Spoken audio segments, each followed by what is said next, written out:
material things do not give us happiness. Never. But I do not say that we do not need material things. We need material things. But matter is something like a cup which has the nectar in it. If you are thirsty, you cannot take it from an empty cup, anything. It may be a cup of gold. What does it make difference to you? You must have something to quench your thirst. And that thirst, unless and until it is quenched, you are not going to be happy. And what is that thirst? Is this, that still you have not known yourself. It's a very unconscious thirst. It comes. You don't know what you are seeking. You don't know why you are unhappy. You don't know what you want. That is the unconscious which is working it out. But the time has come that you should know what you are and what is your glory, what is your greatness, what are your powers. They are all built within yourself. All these days when you grew up, in your evolutionary process, all these things were built within you as shown here. They are all there. Actually, I am just a catalyst, you can say. Just a candle which is enlightened. And this candle, when it touches another candle which is ready, that gets enlightened. I mean, you may give it a big scientific name, this, that, a charged personality, this, that, I don't understand. It's very simple for me. You are all ready for it. I just touch you and you get enlightened and you get the light, and when you touch someone, that person also gets enlightened. Now you may say, Mother, how can that be so simple? I mean, so many people say that, Mother, you're too simple. How can that be? I just don't understand what should I have, 2 horns or something to make it complicated. Everything that is living is the simplest thing. That's the sign of living. Have you seen the flower? How simple it is to grow a flower. It just works. You just get some seeds, sow them, and you get the plants. How simple it is. Do we ever think how it works out? Looks very complicated if you start thinking about it. You will go mad if you start analyzing it. But it's so simple. In the same way, this happening is also a very, very simple thing. It is called sahaja. Sahaja has 2 meanings. Sahaj means simple. Also it means the thing that is born with you. Sahaj is a simple thing because it is born with, your nose is born with you. Alright, it's a simple thing. You don't have to do anything, press it or anyway, do anything to it to breathe.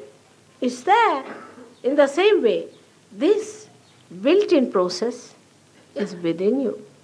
It's just there. To me, it is absolutely simple. And to you also, it will be simple as soon as you get it. So this argument about it being so simple,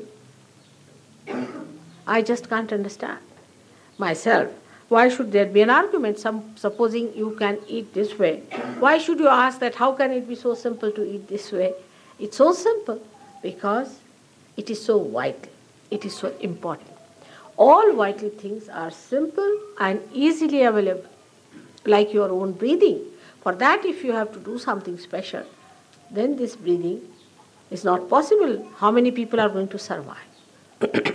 Now, this simple thing, this simple method, is the method of the all-pervading divine power, the Holy Ghost. This all-pervading divine power is the Shakti, the primordial power that works it out. Do we realize how this Shakti works otherwise? Are we ever watching a flower becoming a fruit? Who does that? Not one flower, but you must have seen millions and millions and billions of these flowers are turning into fruits. And who does that? We never think. We take it for granted. All living things are done by this divine power. Human beings cannot do anything that is living. What they can do is everything that is dead or deadening, like strikes is a deadening thing. What we can do is to make something, a table, a chair, if the tree is dead. We are doing nothing but dead work. And this deadening thing dominates us because we form habits. We form habits. With these habits, this matter sits on our head. And the spirit, which is the vibrant thing, which is the source, which is the controlling thing, becomes dormant. This dormant force, if somehow becomes enlightened, and our attention becomes enlightened, we become a different person. We become a yogi. We become a person who is united with God. For that, you don't have to wear funny dresses. It makes no difference what sort of dress you wear. It makes no difference how you comb your hair or what sort of food you eat. It's something so within. It has nothing to do with these outward things. All our ideas about even charities and about being kind to others and all these things are very superficial. When you become that, when you become compassion, when you become love, then you don't have to tell yourself at all. You don't have to argue with it. You just become. It just flows. The compassion flows. It acts. You don't have to argue it out. You don't have to tell yourself, I should be compassionate, I should be kind. You just become.